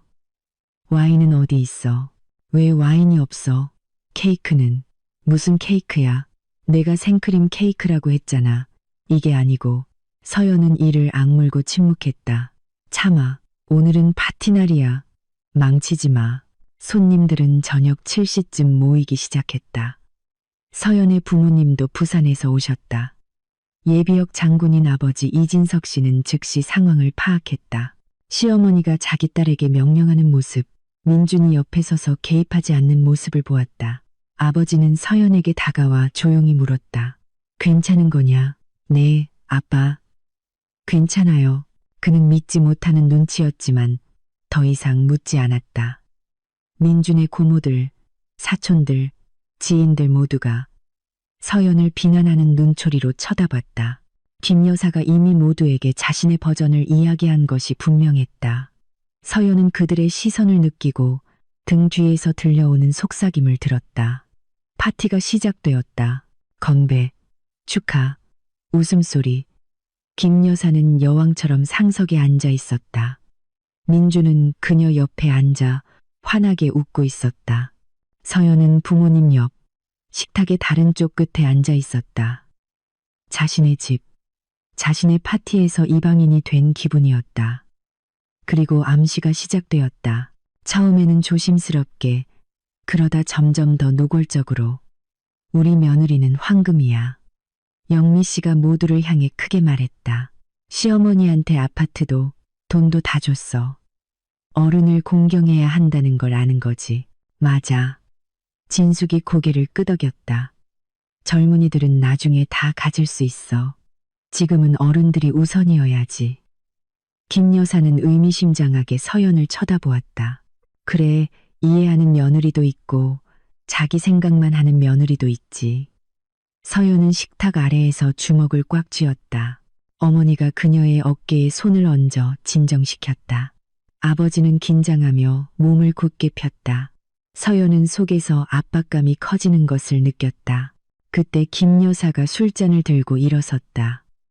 건배사를 하겠습니다. 그녀가 엄숙하게 선언했다. 모두가 조용해지며 잔을 들었다. 내 아들 민준이를 위하여 나는 평생을 너에게 바쳤다. 내가 가진 모든 것을 주었지. 네가 부족함 없이 자라도록 3가지 일을 했고 나 자신을 위해서는 모든 것을 포기했다. 이제 나는 네가 그리고 내 아내가 나를 돌봐주기를 바란다. 모두가 박수를 쳤다. 서연은 꼼짝 않고 앉아 있었다. 박수도 술도 마시지 않았다. 건배사 후 김 여사는 서연 옆으로 바싹 다가 앉았다. 그녀에게서는 값싼 향수와 시큼한 냄새가 났다. 서연아. 시어머니가 조용히 하지만 주변 사람들이 들을 수 있을 만큼의 목소리로 말을 시작했다. 우리 다 어른이잖아. 아파트 문제. 지금 여기서 모두 앞에서 해결하자. 민준이나 내 명의로 아파트 넘겨주겠다고 동의해. 누구든 상관없어. 공식적으로 하는 게 중요해. 내일 바로 법무사 사무실에 가자. 그럼 끝나는 일이야. 모두가 만족할 거라고. 서연은 그녀의 눈을 똑바로 쳐다보았다. 그 눈에는 인간적인 것은 아무것도 없었다. 오직 탐욕과 차가운 계산뿐이었다. 아니요. 아니요. 아파트 명의. 안 넘겨요. 안 넘긴다고. 왜? 아니요. 이건 제 혼전 재산이고 제 것으로 남을 거예요. 김 여사의 얼굴이 검붉게 변했다. 그녀는 술잔을 들어 단숨에 마셨다. 그리고 의자가 넘어질 정도로 갑자기 일어섰다. 민준아, 그녀가 온 집안이 떠나가라 소리쳤다. 들었어? 네 아내가 네 생일날 모두 앞에서 내 엄마를 부양하기를 거부하고 있어. 모두가 침묵했다. 음악마저 조용해진 것 같았다. 민준이 자리에서 일어났다. 그의 얼굴은 붉었다. 그는 서연에게 천천히 다가왔고 그녀는 갑자기 두려움을 느꼈다. 진짜 동물적인 공포. 서연의 아버지도 일어섰다. 장신을 꼿꼿이 세웠다. 하지만 민주는 그에게 신경 쓰지 않았다. 서연아. 그가 이 사이로 말을 뱉으며 그녀 앞에 멈춰섰다. 마지막으로 묻는다. 아파트 명에 이전할 거야? 아니. 그리고 매달 100만 원씩도 안 줄 거야? 아니. 이제 단 한 푼도 안 줄 거야. 이건 협박이야. 나 지쳤어. 더는 못 참아. 손님들은 얼어붙었고 모두가 그들을 쳐다보고 있었다. 서연의 아버지가 한 걸음 앞으로 나섰지만 어머니가 그의 팔을 잡았다. 이 욕심 많은 이기주의자. 민준이 조용히 말했다. 우리 엄마는 평생 나 때문에 고생하셨는데 넌 도와주지도 못할 망정. 밥 한 톨도 아까워하냐. 돕는 것과 부양하는 건 다른 문제야. 내가 왜 당신 어머니 월급의 절반을 드려야 해? 굶어 죽는 것도 아니잖아. 김 여사가 소리쳤다. 민준아, 네가 남자잖아. 누가 이 집 주인인지 보여줘. 제가 널 전혀 존중하지 않잖아. 모두 앞에서 내 엄마를 모욕하고 있어. 그리고 그때 무언가 부서졌다. 민주는 식탁에서 샐러드가 남은 무거운 도자기 접시를 집어들었다. 서연은 그가 무엇을 하는지 즉시 이해하지 못했고 깨달았을 때는 이미 늦었다. 타격은 날카롭고 강했다. 민주는 팔을 휘둘러 있는 힘껏 서연의 머리를 도자기 접시로 내리쳤다. 둔탁한 소리가 났다. 접시는 산산조각 났다. 서연은 의자에서 바닥으로 쓰러졌다. 섬광 같은 고통이 눈앞을 가렸다. 따뜻한 피가 얼굴을 타고 흘러 눈을 가렸다. 귀에서 윙윙거리는 소리가 나고 어지러웠다. 어디서 감히 우리 엄마를 거역해 이 총거사. 민준이 그녀 위에 서서 소리쳤다. 누군가 숨을 헐떡였고 여자들이 비명을 질렀지만 아무도 말리러 나서지 않았고 아무도 그녀를 변호하지 않았다. 모두가 마비된 듯 얼어붙었다. 반면 김 여사는 손뼉을 치기 시작했다. 손뼉을 치며 환호성을 질렀다. 옳지 우리 아들. 그래 그렇게 하는 거야. 저 애한테 보여줘. 말 안 듣는 아내는 저렇게 다뤄야 해. 영미는 만족스러운 미소를 지으며 고개를 끄덕였다. 우리 때는 남편들이 기강을 잡을 줄 알았지. 요즘 것들은 너무 풀렸어. 바로 한 대 치면 쥐 죽은 듯이 조용해질 텐데. 박진숙이 덧붙였다. 민준이가 잘했어. 이제 정신 차리겠지. 서연은 바닥에 누워 있었다. 피가 얼굴을 뒤덮었고 머리는 깨질 듯 아팠지만 이상하게도 마음속은 절대적으로 평온했다. 얼음처럼 수정처럼 맑은 평온. 두려움도 공황도 없었다. 오직 차가운 명료한 생각뿐이었다. 그녀는 천천히 고개를 들어 벌겋게 일그러진 얼굴로 거친 숨을 몰아쉬며 그녀 위에 서 있는 남편을 보았다. 여전히 손뼉을 치고 있는 그의 어머니를 보았다. 아무 일도 없었다는 듯 말없이 외면하거나 샐러드를 씹고 있는 손님들을 보았다. 그리고 그때 그녀는 아버지를 보았다. 이진석 씨는 주먹을 꽉 쥔 채 서 있었다. 그의 얼굴은 하얗게 질렸고 눈은 얼음장 같았다. 그가 한 걸음 앞으로 나섰지만 서연은 손을 들어 그를 막았다. 지금은 아니에요. 먼저 그녀가 직접. 서연은 천천히, 아주 천천히 일어섰다. 피가 바닥과 그녀의 파티 드레스, 식탁보 위로 뚝뚝 떨어졌다. 그녀는 손으로 얼굴을 닦고 피로 물든 손바닥을 내려다보았다. 눈썹이 찢어졌거나 관자놀이가 찢어졌거나 중요하지 않았다. 그녀는 민준의 눈을 똑바로 쳐다보며 조용히, 하지만 방 안의 모든 사람이 들을 수 있을 만큼 또렷하게 말했다. 넌 내가 무슨 짓을 했는지 상상도 못할 거야. 그녀의 목소리에는 비명도 히스테리도 없었다. 오직 얼음 같은 평온함뿐이었다. 그리고 그 평온함은 어떤 비명보다도 무서웠다. 민주는 창백해지며 한 걸음 뒤로 물러섰다. 그녀의 눈에 서린 무언가가 그를 두렵게 했다. 김 여사는 손뼉을 멈췄다. 그녀의 얼굴에서 미소가 사라졌다. 손님들은 얼어붙었다. 모두가 창백해졌다. 방금 전 폭행을 기뻐하던 영미마저도 갑자기 몸을 움츠렸다. 왜냐하면 그 순간 모두가 깨달았기 때문이다. 서연은 울지도 애원하지도 참지도 않을 것이다. 무언가 변했다. 무언가 부서졌다. 그리고 이제부터는 전혀 다른 게임이 시작될 것이다. 서연은 말없이 돌아서서 침실로 걸어갔다. 등 뒤에서 목소리들이 들려왔다. 어머, 삐졌네. 예민하기도 하지. 민준이가 잘했어. 진작 그랬어야지. 지금 좀 울다가 돌아올 거야. 다들 그렇잖아. 서연은 침실 문을 잠갔다. 손은 떨리지 않았고 생각은 절대적으로 명료했다. 그녀는 휴대폰을 꺼내 욕실로 들어가 거울에 비친 자신의 얼굴을 보았다. 눈썹은 찢어졌고 피가 흐르고 있었다. 광대뼈에는 이미 멍이 들고 있었다. 좋아. 다 잘 보이네. 그녀는 여러 각도에서 사진을 몇 장 찍었다. 찢어진 눈썹, 얼굴에 피, 멍. 문틈으로 바닥에 깨진 접시도 찍었다.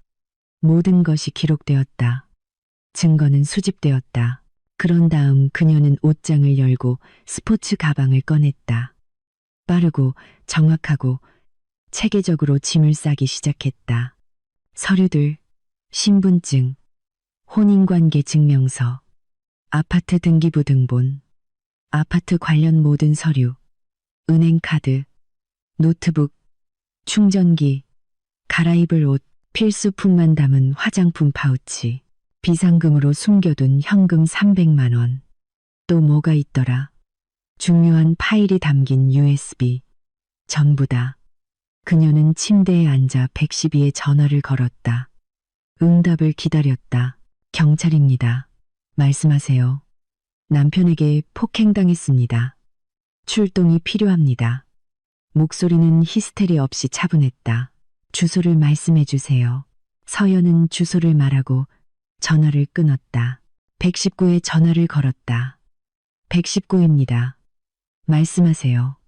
의료 지원이 필요합니다. 신체적 상해, 폭행입니다. 주소를 말하고 전화를 끊었다.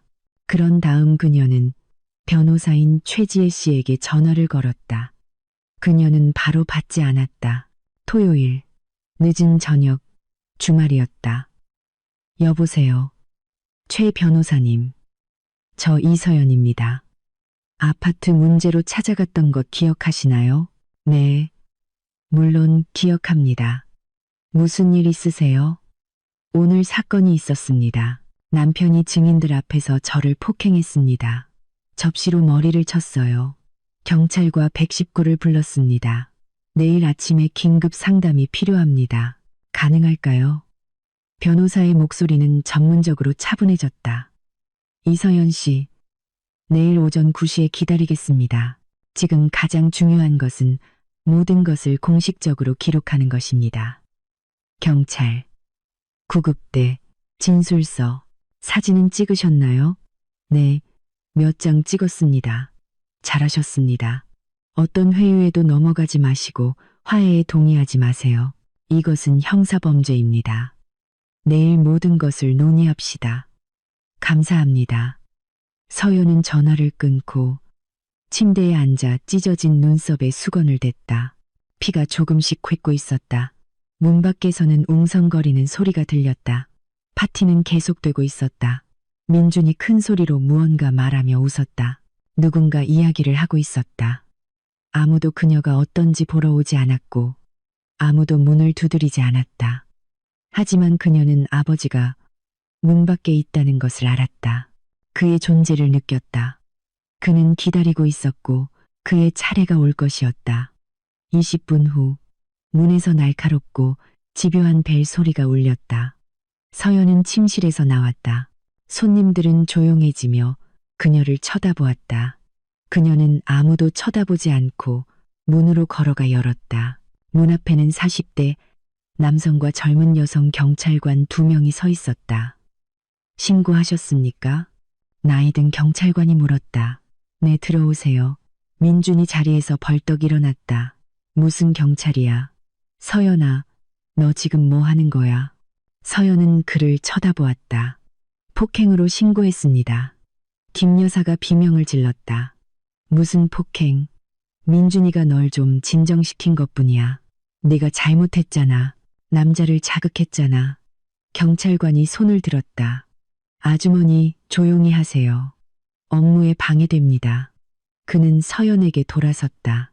피해자분, 무슨 일이 있었는지 말씀해 주세요.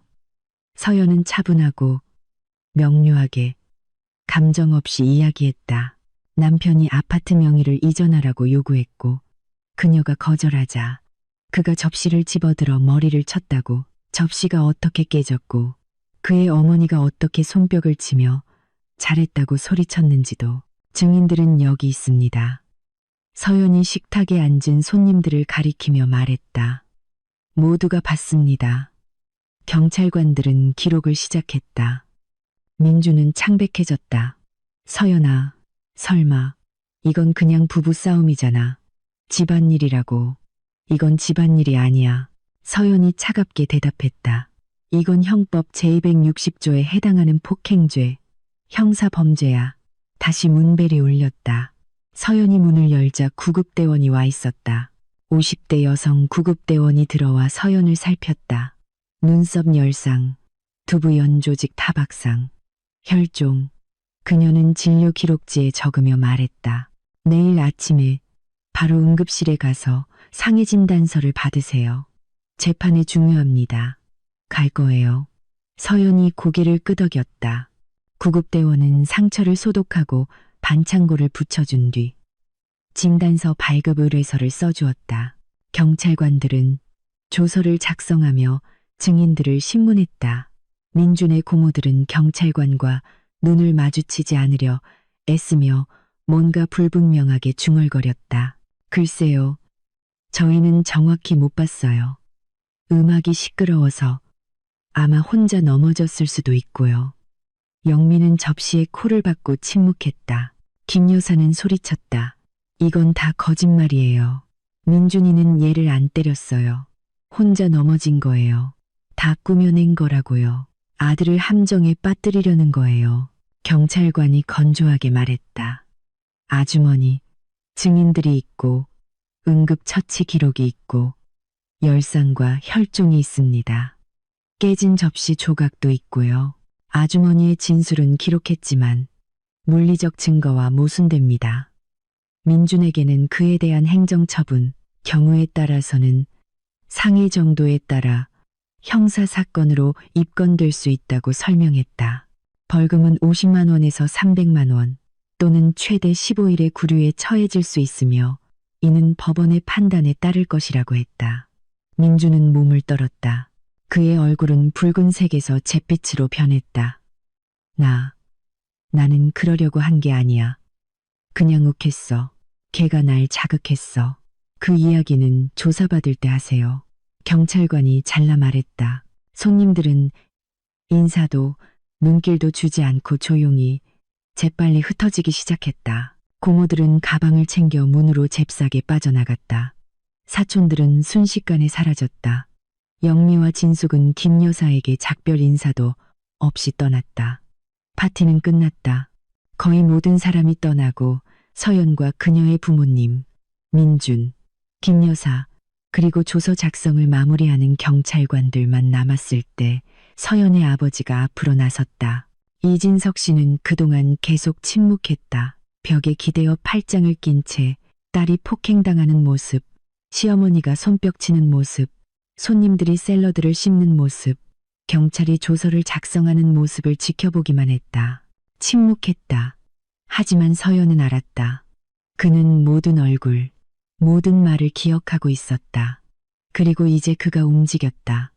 천천히, 여유롭게, 군인 특유의 고든 자세로. 키가 크고 다부진 체격의 백발, 장군의 풍채, 장군의 눈빛. 경찰관들은 그를 보고 자신들도 모르게 자세를 바로잡았다. 이진석 씨는 민준에게 바싹 다가가 위에서 아래로 그를 내려다 보았다. 민준은 뒷걸음질 치려 했지만 등에 벽이 막혔다. 내가 그랬나? 아버지가 딸의 피 묻은 얼굴을 가리키며 조용히 물었다. 민준은 입을 열었지만 아무 말도 하지 못했다. 그저 거의 보이지 않게 고개를 끄덕일 뿐이었다. 조용히 해. 이진석 씨가 말했다. 목소리는 조용했지만 모두가 얼어붙게 만드는 힘이 있었다. 심지어 경찰관들도 글쓰기를 멈췄다. 나와. 그것은 제안이 아니었다. 거역할 수 없는 장군의 명령이었다. 이진석 씨는 민준의 셔츠 멱살을 잡고 문으로 끌고 갔다. 민준은 빠져나가려 했지만 소나기는 쇠처럼 단단했다. 경찰관들은 서로를 쳐다봤지만 개입하지 않았다. 아버지가 딸을 지키는 모습, 그것이 옳다고 생각했다. 문이 그들 뒤로 쾅 닫혔다. 서연은 아파트에 남았다. 잠시 후 계단에서 둔탁한 타격음이 들려왔다. 한 번, 두 번, 세 번. 민준의 비명소리. 잘못했습니다. 다시는 안 그러겠습니다. 아버지의 조용하고 단호한 목소리. 내 딸에 대한 대가를 치르게 될 거다. 그의 피 한 방울 한 방울에 대해 대가를 치를 거야. 다시 무겁고 전문적인 타격음이 들렸다. 아버지는 30년간 군에 복무했다. 심각한 부상 없이 고통스럽게 때리는 법을 알았다. 잠시 후 정적이 흐르고 문이 열렸다. 이진석 씨가 차분하게 들어왔다. 그의 손등에는 긁힌 자국 하나 없었다. 그는 자신을 다치지 않게 때리는 법을 알았다. 그 뒤를 따라 민준이 들어왔다. 코피가 흐르고 왼쪽 눈은 부어오르고 입술은 터졌으며 오른쪽 다리를 절뚝이며 갈비뼈를 부여잡고 있었다. 앉아. 움직이지 마. 이진석 씨가 명령했다. 민준은 벽옆 의자에 앉아 떨며 침묵했다. 아버지는 경찰관들에게 다가갔다. 계속 업무 보시죠. 군대식의 명령조였다. 경찰관들은 고개를 끄덕였다. 나이 든 경찰관은 마치 차렷 자세를 취하는 듯했다. 장군의 말투를 알아본 것이다. 그런 다음 이진석 씨는 김 여사에게 돌아섰다. 그녀는 소파에 몸을 웅크리고 앉아 있었다. 저녁 내내 처음으로 침묵했다. 아버지는 그녀에게 다가가 멈춰서서 위에서 아래로 내려다보았다. 당신은 내 딸이 폭행당하는 것을 승인했소. 김 여사는 무언가 말하려 했지만 아버지가 말을 가로막았다. 조용히, 내 말 아직 안 끝났소. 그녀는 입을 다물었다. 다시는 내 딸 근처에 얼쩡거리거나 전화하거나 문자하거나 집이나 직장 근처에 나타나면 후회하게 될 거요. 아주 크게 후회하게 될 거란 말이요. 나는 30년간 복무했소. 인맥도 있고 사람도 있소. 합법적인 방법으로 당신 인생을 지옥으로 만들 방법을 찾을 수 있소. 내 말 똑똑히 알아들었소? 김 여사는 입술을 떨며 고개를 끄덕였다. 처음으로 서연은 시어머니가 진심으로 두려워하는 모습을 보았다. 이제 내 딸의 아파트에서 당신 아들놈 데리고 당장 꺼지시오. 김 여사는 벌떡 일어나 가방을 움켜쥐고 민준에게 달려갔다. 가자, 아들아. 이런 사람들 앞에서 굴욕당하지 마. 우리 집에서 지내자. 민준은 갈비뼈를 부여잡고 힘겹게 일어섰다. 눈은 점점 더 부어오르고 있었다. 남편 짐은요? 이진석 씨가 딸에게 말했다. 서연은 말없이 침실로 들어가 미리 싸둔 민준의 모든 옷, 신발, 서류, 충전기, 면도기 등 그의 모든 소지품이 담긴 상자들을 꺼내 현관으로 내놓았다. 가지고 가. 그리고 떠나. 그녀가 남편에게 말했다. 서연아, 민준이 말을 시작했다. 나가. 여긴 내 아파트야. 아니, 여긴 내 아파트야.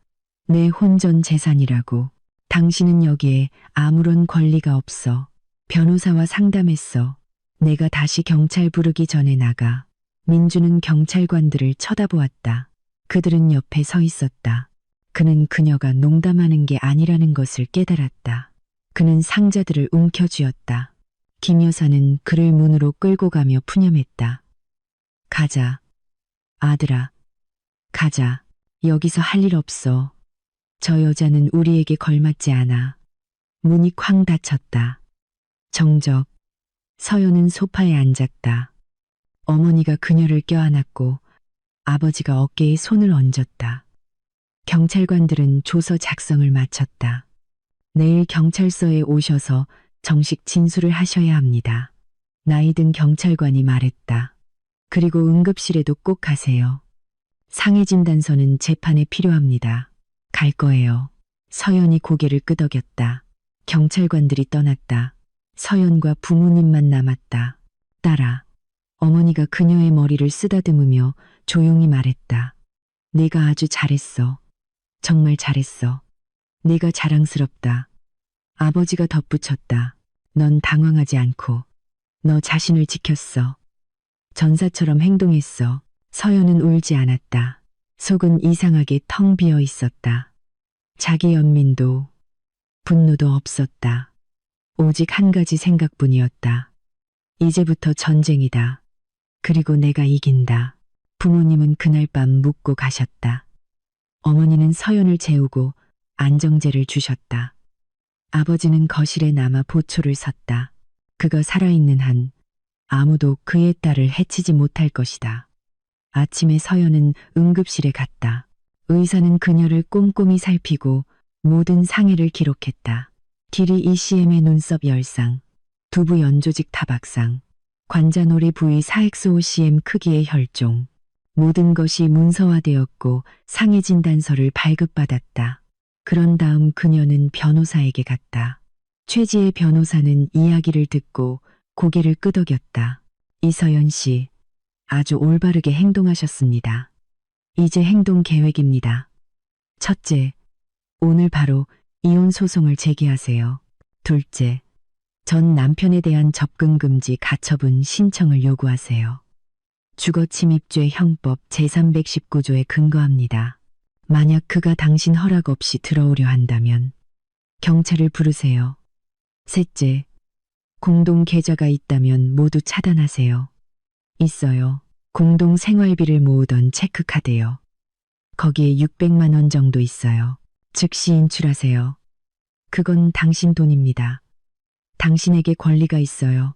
나중에 법정에서 따지더라도 지금은 인출하세요. 서연은 변호사 사무실을 나와 바로 은행으로 갔다. 공동 계좌에서 600만 원을 모두 인출하여 개인 계좌로 옮기고 공동 카드를 해지했다. 민주는 1시간 후에 이 사실을 알았다.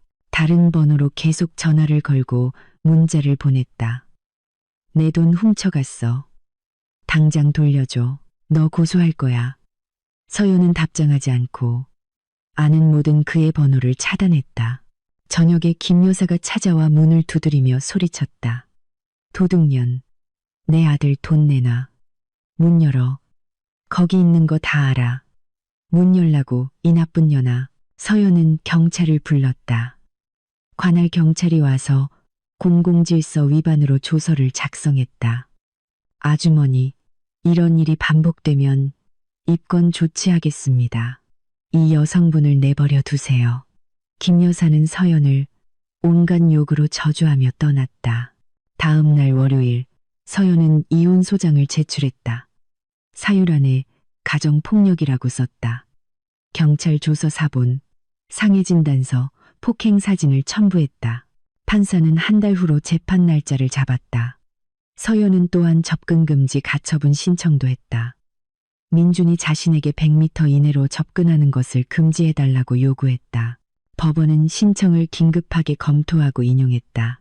민준은 공식적으로 서연과 접촉하거나 그녀의 집이나 직장 근처에 나타나는 것이 금지되었다. 하지만 민주는 가만히 있지 않았다. 그는 그녀의 사무실과 집 앞에서 그녀를 기다렸다. 서연은 매번 경비원이나 경찰을 불렀다. 세 번째 접근 금지 명령 위반 후 민주는 200만 원의 과태료를 부과받았고 다음번에는 구속될 수 있다는 경고를 받았다. 김 여사는 서연의 부모님에게 연락을 시도했다. 그들의 전화번호를 알아내 전화를 걸어 불평했다. 당신 딸이 내 가정을 파괴했어요. 내 아들을 집에서 쫓아냈다고요. 우리 돈을 훔쳐갔어요. 서연의 어머니는 차분히 듣고 대답했다. 김정숙 씨, 제 딸은 폭력배로부터 자신을 지키고 있는 겁니다. 당신 아들이 증인들 앞에서 제 딸을 폭행했어요. 계속 전화하면 경찰에 신고하겠습니다. 더 이상 시어머니는 전화하지 않았다. 민주는 법원을 통해 아파트에 대한 권리를 주장하려 했다. 재산분할 소송을 제기하여 아파트의 절반을 요구했다. 그들이 결혼했고 자신이 주거 유지에 자금을 투자했다고 주장했다. 서연은 최지혜 변호사와 함께 법정에 출석했다. 변호사는 민준의 주장을 조목조목 반박했다. 재판장님, 최 변호사가 증인석에 서서 말했다. 이 아파트는 원고가 혼인 전에 취득한 재산입니다. 이는 그녀의 혼전 재산입니다. 대한민국 민법 제830조에 따라 부부 일방이 혼인 전부터 가진 고유 재산은 그 특유 재산으로 하며 분할 대상이 아닙니다. 민주는 반박하려 했다. 하지만 저는 거기서 살았고 공과금도 냈습니다. 피고는 아파트의 가치를 높이는데 자금을 투자했다는 증거를 단 하나도 제출하지 못했습니다. 최 변호사가 말을 이었다. 공과금은 원고가 납부했으며 이는 은행거래 내역서로 증명됩니다. 혼인 기간 동안 수리나 개조는 없었습니다. 가구와 가전제품은 원고가 혼인 전에 구입했으며 이는 영수증과 구매 내역서로 증명됩니다. 판사는 서류를 검토하고 거의 감추지 못하는 경멸의 눈초리로 민준을 쳐다보았다. 청구를 기각합니다. 아파트는 원고 이서연 씨의 고유 재산이며 분할 대상이 아닙니다. 다음 사건. 민주는 잿빛 얼굴로 법정을 나섰다. 김 여사는 가슴을 부여잡고 한탄했다. 어떻게 이럴 수가, 어떻게 이럴 수가. 남편이었는데 어떻게 아파트가 그의 것이 아닐 수 있어? 하지만 그들은 여기서 멈추지 않았다. 일주일 후 김 여사는 서연의 직장으로 찾아와 경비를 뚫고 사무실로 난입했다. 내가 내 아들 인생을 망쳤어. 그녀는 손을 휘두르며 소리쳤다. 걔는 지금 우리 집 원룸에서 바닥에서 잔다고. 살 곳이 없어. 아파트 돌려줘. 서연은 경비 호출 버튼을 눌렀다. 김정숙 씨, 당장 이 건물에서 나가시지 않으면 경찰을 부르겠습니다. 아파트 돌려주기 전까지는 안 나가. 경비원들이 와서 시어머니를 강제로 끌어냈다. 서연은 스토킹과 협박으로 경찰에 신고했다. 김 여사는 공식적인 경고를 받았다. 다음번에는 형사 입건될 것입니다. 한 달이 지났다. 민주는 계속 어머니 집에서 지냈다. 서연은 공동 지인으로부터 그들이 매일 싸운다는 소식을 들었다. 김 여사는 아들에게 소리쳤다. 넌 짐덩어리야. 아파트 있는 부자 아내를 잃고 이제 내 목에 매달려 있잖아. 민주는 직장을 구하려 했지만 해고당했다. 그는 술을 마시기 시작했고 동료들에게 화를 내고 지각하고 무단결근했다. 평판은 망가졌다.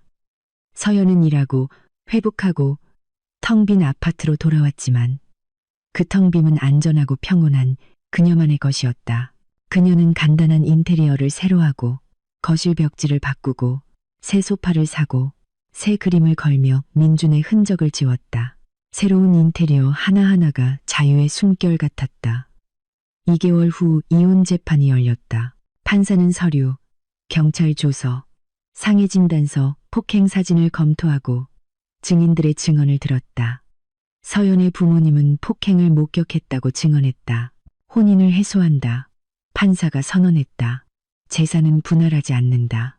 모든 혼전 재산은 원고 이서연 씨의 소유로 남는다. 피고는 원고의 아파트에 대한 권리가 없다. 민준에게는 단 한 푼도 돌아가지 않았다. 서연은 이혼 판결문을 손에 쥐고 엄청난 해방감을 느꼈다. 모든 것이 끝났다. 그녀는 자유였다. 민주는 다른 번호로 몇 번 더 전화를 걸어 용서를 빌고 돈을 달라고 애원하며 수화기에 대고 울었다. 서연아, 그러려고 한 게 아니었어. 사랑해. 한 번만 더 기회를 줘. 서연은 매번 전화를 끊었다. 화나지도 그의 고통을 기뻐하지도 않았다. 그저 절대적인 무관심을 느낄 뿐이었다. 그 남자는 그녀에게 낯선 사람이었다. 김 여사는 친척들 사이에 험담을 퍼뜨렸다. 서연이는 교활한 여자야. 내 가정을 파괴했어. 내 아들을 속였어. 아파트를 훔쳐갔어. 하지만 이제 아무도 듣지 않았다. 모두가 진실을 알았다. 그녀의 아들이 증인들 앞에서 아내를 폭행했고 그녀는 자신을 지켰다. 모든 것이 합법적이고 모든 것이 공정했다. 이혼 후 3개월이 지났다. 민주는 또 다른 직장에서 해고당했다. 그는 점점 더 술을 많이 마셨고 눈에 띄게 망가져갔다. 김 여사는 견디지 못했다. 넌 기둥이 아니라 짐 덩어리야. 그녀는 이웃 영미를 통해 공동 지인에게 전해진 말에 따르면 아들에게 소리쳤다. 내가 너한테 평생을 바쳤는데 넌 아무것도 이룬 게 없어. 돈 많고 똑똑한 그런 아내를 잃고 이제 내 목에 매달려서 내 연금이나 축내고 있잖아. 민주는 결국 어머니 집을 나와 월 20만 원짜리 고시원 방을 얻었다. 아르바이트로 근근히 살아가며 계속해서 망가져갔다. 하지만 서연은 앞으로 나아갔다. 그녀는 직장에서 승진했다. 영업 담당 이사로 임명되었다. 월급은 800만 원으로 올랐다. 그녀는 돈을 모으기 시작했고 미래를 계획했다. 임대용으로 두 번째 아파트를 사거나 작은 사업을 시작할까 생각했다. 부모님은 그녀를 자랑스러워했다. 아버지는 이렇게 말했다. 딸아, 넌 진정한 전사다. 넌 무너지지 않았고 이겼어. 그리고 그녀는 이겼다. 자신의 자유, 자신의 독립, 다른 누군가가 아닌 자신이 원하는 대로 살 권리를 쟁취했다. 서연은 다시는 누구에게도 조종당하지 않았다. 다시는 자신의 경계를 침범당하는 것을 허락하지 않았다. 그녀는 교훈을 얻었다. 폭력을 참아서는 안 되고 협박에 굴복해서는 안 되며 자신을 소중히 여기지 않는 사람들을 위해 자신을 희생해서는 안 된다는 것을. 아파트는 그녀의 것으로 남았고 인생도 미래도 그녀의 것으로 남았다. 그리고 민준과 김 여사는 그들이 마땅히 받아야 할 것을 얻었다.